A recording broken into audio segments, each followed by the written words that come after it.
So nandito tayo ngayon sa poultry para mag-revaccinate ng ating batch 21 dahil meron tayong case dito ngayon, kailangan ng blanket vaccination. So binibigyan natin sila ng NCD Lasota plus IB combination ng vaccine.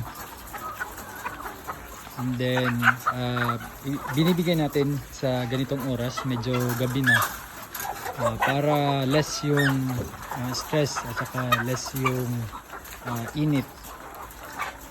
Tapos after ng pag-revaccinate ay makaka-relax yung ating mga alaga.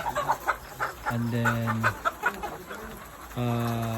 yung egg formation ngayon ay hindi pa masyado ganun ka active.